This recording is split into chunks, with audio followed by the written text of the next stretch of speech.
স্বকীয়তা ছিল, যেখানে তাদেরকে কোনো গোষ্ঠীভুক্ত করা অতটা সহজ হতো। বরঞ্চ আমি যেটা বলতে চাই সেটা হচ্ছে তাদের সেই দেশপ্রেম, আন্তরিকতা এবং দায়িত্ববোধ আমার কাছে মনে হয়েছে যে অনেক উঁচু দরের ছিল।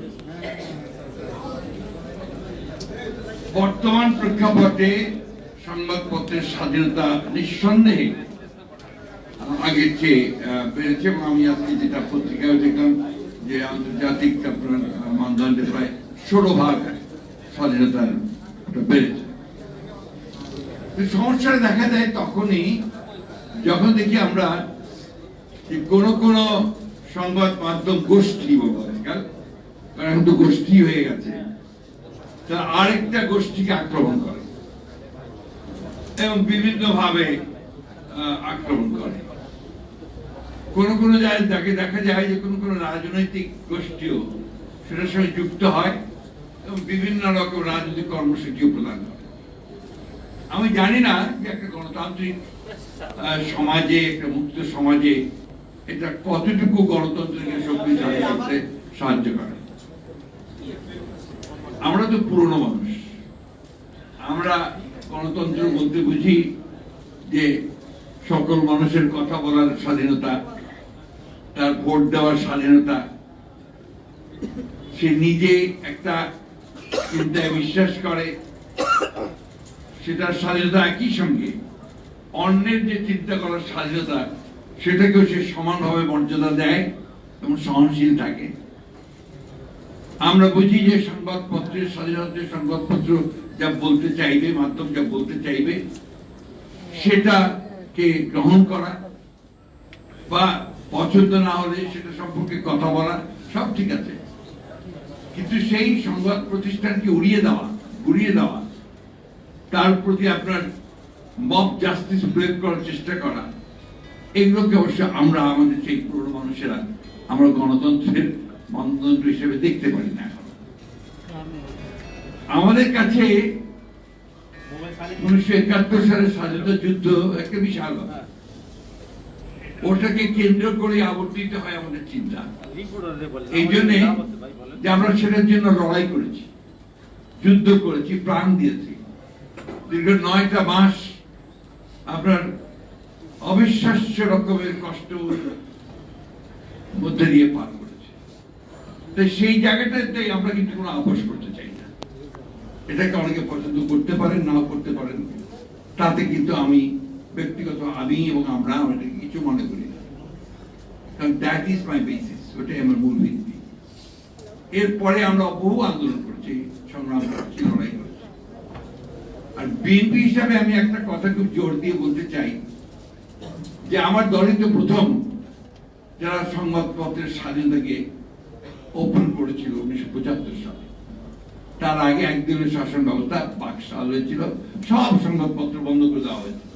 এই কথাটা কিন্তু কেউ আলোচনা করেননি। আর 4টি সংবাদপত্র ছাড়া সমস্ত রাজনৈতিক দলকে আপনার যেমন নিষিদ্ধ করা হয়েছিল, সংবাদপত্রগুলোকে নিষিদ্ধ করে দেওয়া হয়েছিল। বিএনপি প্রেসিডেন্ট জিয়া রহমান সাহেব যখন দায়িত্বে আসলেন, সংবাদ মাধ্যম চালু করেছেন, স্বাধীনতা দিয়েছেন।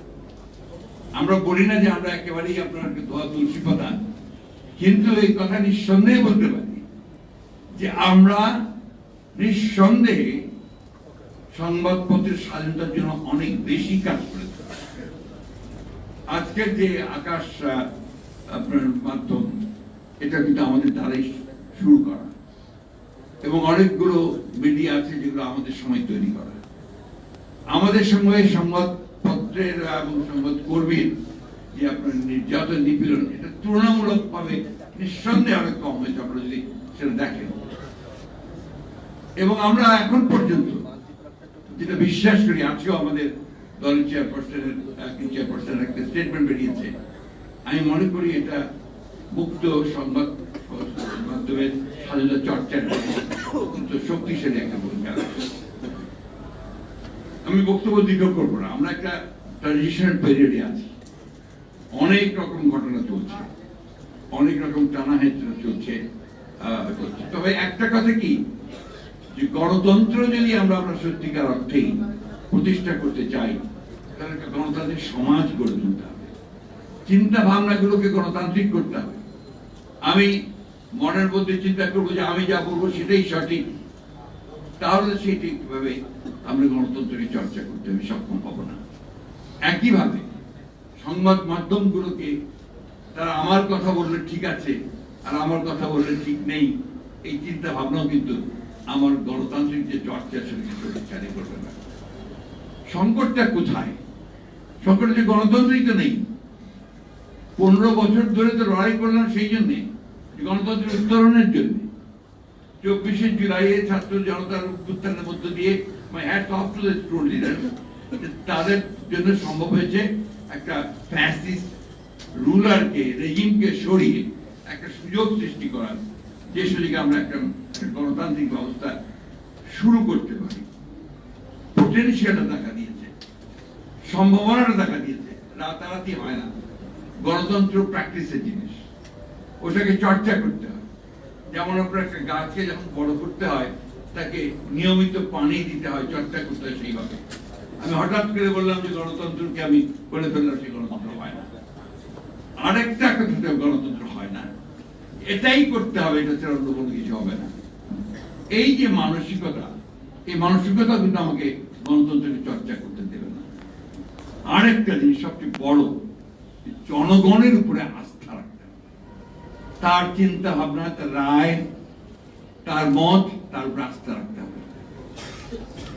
আমার বাবা তিনি কিন্তু মুসলিম লীগ করতেন, আপনি জানেন অনেকেই, কিন্তু এই চিন্তায় ভাবনার কথাবার্তায় অনেক তখনকার দিনের তুলনায় অনেক আধুনিক ছিলেন। তিনি সংস্কৃত পড়েছেন তাদের সময়, পার্সিও পড়েছেন।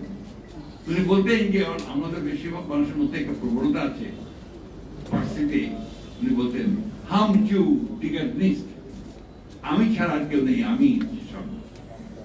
আর সংস্কৃতি আছে এক মেঘ দ্বিতীয়, আমি হচ্ছে একমাত্র। এই যে আমি চিন্তাটা, এখান থেকে বেরিয়ে আসা দরকার গণতন্ত্রে, এবং আমাদের সংবাদ মাধ্যমের এই চর্চাটা সবচেয়ে বেশি করা দরকার।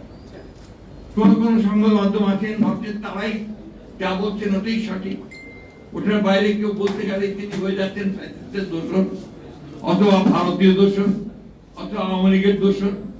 অলরেডি ইতিমধ্যে আমার সেই বদনাম শুরু হয়েছে, এটা আপনারা খুব ভালো করে জানেন সবাই। কথা ওই জন্যই বলছি, দুর্ভাগ্যজনক, কষ্টকর।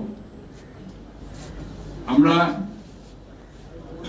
জ্ঞানত কখনো দেশের বিরুদ্ধে, জাতির বিরুদ্ধে কখনো কাজ করার কথা চিন্তা করি না। এখন এই দেশে কিছু মানুষ আছে যারা ওই চিন্তাটা করে। তো যখন সেটাকে আপনার ভিন্নভাবে এতটুকু আমি যা বললাম, যে কথা কিছু আগে বললাম যে আমার কথা বলতে ভয় হয়, এই জন্যে আমার এতটুকু কথা একটু কাট করে রেখে দিয়ে, কাটপিস দিয়ে আর বাকিটা ছেড়ে দিল, বাস আমি আপনার ভারতীয় দোষর হয়ে গেল। এই কথাটা বলা উচিত না আমার, কিন্তু বলতে বাধ্য। এই ঘটনাগুলো ঘটছে, এই ঘটনাগুলো যেন না ঘটে সেই জন্য আমাদেরকে সজাগ হওয়া উচিত, সতর্ক হওয়া উচিত। বিশেষ করে আমরা যারা সত্যিকার অর্থেই বাংলাদেশকে একটা গণতান্ত্রিক রাষ্ট্রে দেখতে চাই, পুনরায় দেখতে চাই, তাদের আমাদের দায়িত্বটা অনেক বেশি। একই সঙ্গে যারা নতুন করে আমি যারা ইয়াং জেনারেশন আসছে, আমি অত্যন্ত আনন্দিত এবং আপনার বলা যেতে পারে আশাবাদী। ইয়াং ব্লাড ছাড়া তো কোনো কিছু এগোয় না। এই ইয়াংরা যখন আসছেন তখন ওই বিষয়টা এই বিষয়টা তাদের মাথায় রাখা খুব জরুরি বলে মনে করি। তা না হলে তাদেরকে ত্যাগ, এই যে হাজার হাজার ছেলে শিশু প্রাণ দিল, এই যে 15 বছর ধরে প্রায় 60 লক্ষ মানুষ নির্যাতনে ভুগলো গণতন্ত্রের জন্য, সেই পুরো বিষয়টাই কিন্তু আপনার একেবারে ম্লান হয়ে যাবে, ব্যর্থ হয়ে যাবে। আমি আপনাদেরকে এটুকু নিশ্চয়তা দিতে পারি, মতি ভাই তো আমাদের দুজন, একজন হচ্ছে প্রথম আলো আর একজন হচ্ছে মতি ভাইয়ের যে কথায় যে আমাদেরকেই আপনার বলতে হবে, আমরা নির্দ্বিধায় তো দৃঢ়চিত্তে স্পষ্ট করে বলতে পারি আমরা বরাবরই সংবাদপত্রের স্বাধীনতার পক্ষে ছিলাম আছি এবং ভবিষ্যতে থাকবো। সে গভর্নমেন্টে থাকি আর না থাকি, যেখানেই থাকি, এই ব্যাপারে আপনাদেরকে আমরা নিশ্চিত দিতে পারি। এবং আপনাদের প্রতি অতীতে এই যে নির্যাতন হয়েছে, নিপীড়ন হয়েছে, আপনাদের আইন কানুনগুলোর যে পুরোপুরি ফ্যাসিবাদী চরিত্র দেওয়া হয়েছে, এগুলোর বিরুদ্ধে কিন্তু আমরা লড়াই করেছি, আমরা লড়াই করে চলেছি, এখনো করছি। এবং খুব স্পষ্ট ভাষায়, দৃঢ় ভাষায় আবার বলতে চাই, আমরা কখনোই অন্যায়ভাবে অন্যের মতকে চাপিয়ে দেওয়া যে ব্যাপারটা আছে, এটাকে আমরা সমর্থন করবো না। আমরা আরেকজনের মতের স্বাধীনতাকে নিশ্চয়ই সেটাকে আমরা দৃঢ়ভাবে আমরা সেটাকে সমর্থন দেব। আমি তার সঙ্গে একটি নাও করতে পারি, করি না হয়তো, কিন্তু সেটাকে আমি আপন করার চেষ্টা করি। এটাই আমাদের চিন্তা, এটাই আমাদের ভাবনা। একটা বিষয় আমি আপনাদেরকে নিশ্চয়তা দিতে পারি যে আমরা সংবাদপত্রের স্বাধীনতা, এটা আমাদের অন্যতম, আমরা দেখেন 31 দফার মধ্যে এটা আমাদের আছে, 27 দফার মধ্যে ছিল, তারও আগে ছিল, 2016 ছিল সংস্কারের। আমাদের মধ্যে তো একটা প্রচারণা চলা হয় যে আমরা সংস্কারের বিরুদ্ধে, তাই বলা হয় যে সংস্কার আমরা নির্বাচন চাই। অর্থাৎ সংস্কার বিষয়টাই শুরু হয়েছে আমাদের দ্বারা। আমরাই আপনার একদলের শাসন ব্যবস্থা থেকে বহুদলীয় শাসন ব্যবস্থায় গেছি, আমরাই আপনার পার্লামেন্টারি ফর্ম অফ গভর্নমেন্টে গেছি, প্রেসিডেন্ট ফর্ম অফ গভর্নমেন্ট থেকে। আমরা আমাদের অনেক আপত্তি সত্ত্বেও আমরা কেয়ারটেকার গভর্নমেন্টকে আমরা সংবিধানে নিয়ে এসেছি। এগুলো বাস্তবতা। শুধু ওই বাস্তবতা থেকে অযথা আমাদেরকে আবার আপনার প্রশ্নবিদ্ধ করে অন্য পথে দেখানোর চেষ্টা করা, এটার পেছনে কিছু রাজনৈতিক উদ্দেশ্য থাকতে পারে। তবে আমরা আপনাকে নিশ্চিত করতে পারি যে আমরা সংবাদপত্রের স্বাধীনতায় বিশ্বাস করি, শুধু নয়, এটা আমাদের বিশ্বাস, আস্থা, এবং এটাকে আমরা যদি কখনো আমরা সুযোগ পাই সরকারিভাবে, সেখানেও আমরা এটাকে এস্টাবলিশ করবো, না পেরে বিরোধী থাকলে সেখানেও আমরা সেটাকে এস্টাবলিশ করার জন্য আমরা লড়াই সংগ্রাম আমাদের চালিয়ে যাব। আমি আবারও সবাইকে ধন্যবাদ জানিয়ে আমার বক্তব্য শেষ করছি।